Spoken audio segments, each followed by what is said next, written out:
నోహాతో చెబుతున్నాడు, ఈ భూమి బలాంతకారంతో నిండి ఉన్నది. నోహా సన్నిధి, ఈ భూలోకమంతా నా సన్నిధి చెడిపోయి ఉన్నది, బలాంతకారంతో ఈ భూమి నిండిపోయి ఉన్నది.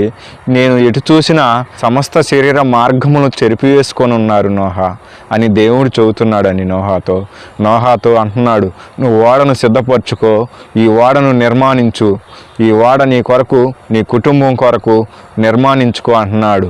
300 మూరల పొడుగును, 50 మూరల ఎలోడుపును, 30 మూరల ఎత్తుగల ఓడను నిర్మాణించుకో అంటున్నాడు.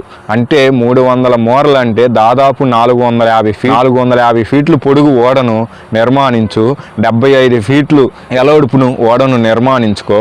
3 అంతస్తులు ఏమంటున్నాడు అండి, 30 మూరలు అంటే ఒక్కొక్క అంతస్తు వచ్చి 15 ఫీట్లు, అంటే 45 ఫీట్లు ఎత్తుగల ఓడను నిర్మాణించుకో. అదే రీతిగా ఒక మూరడు కిందకు తీసుకొని కిటికీని ఉంచుకో, ఆ కిటికీ పక్కనే ఒక తలుపును నిర్మాణించుకొని దేవుడు నోహాతో చెబుతున్నాడండి. దగ్గరుండి నోహాకు చెబుతూ ఓడను నిర్మాణిస్తున్నాడు. ఈ 120 సంవత్సరాల్లో నోహా చేత ఓడను నిర్మాణించాడు, సువార్తను ప్రకటింపజేశాడు. ఎవడు ఇంట్లో భూమి మీద సువార్త. అందుకే దేవుడు అంటున్నాడు, ఈ భూమి మీద సమస్త శరీరములు చెరిపివేసుకొని ఉన్నారు, ఈ భూమి మీద సమస్త శరీరములు నేను నాశనం చేయబోతున్నాను, ఈ భూలోకం అంతా తుడిచివేయబోతున్నాను నోహా, ఈ భూమి మీద జలప్రవాహమును తెప్పిస్తున్నాను, నువ్వు నీ ఓడను నిర్మాణించుకో అని దేవుడు నోహాతో చెప్పేస్తున్నాడండి.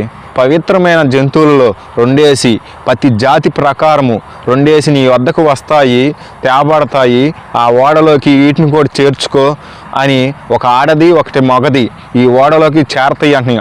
ఆకాశము కింద ఉన్న ప్రతి జంతువు అయినా సరే, ఆకాశంలో ఎగిరే పక్షులైనా సరే నీ వద్దకు తేబడతాయి. అవన్నీ ఓడలోకి చేర్చుకో. వాటికి ఆహారం కావాలా, ఈ ఆహారాన్ని సిద్ధపరచుకో. నీ కొరకు, ఆ పశువుల కొరకు, ఆ జంతువుల కొరకు, ఆ పశువుల కొరకు ఆహారాన్ని సిద్ధపరచుకో, నానా విధమైన ఆహార పదార్థాలను చేర్చుకో అని దేవుడు నోహాతో చెబుతున్నాడండి.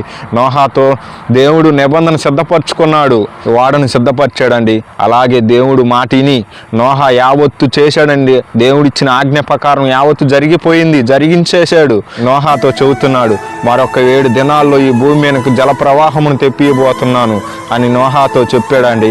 ఈ 7 దినాల తర్వాత నోహాతో ఏం జరిగిందని తెలియాలంటే నెక్స్ట్ పార్ట్ 2 అని కామెంట్ పెట్టండి. మన వీడియో నచ్చితే లైక్ చేయండి, మన ఛానల్ సబ్స్క్రైబ్ చేసుకోండి, మన పేజీని ఫాలో అవ్వండి. దేవునికే మహిమ కలుగును గాక.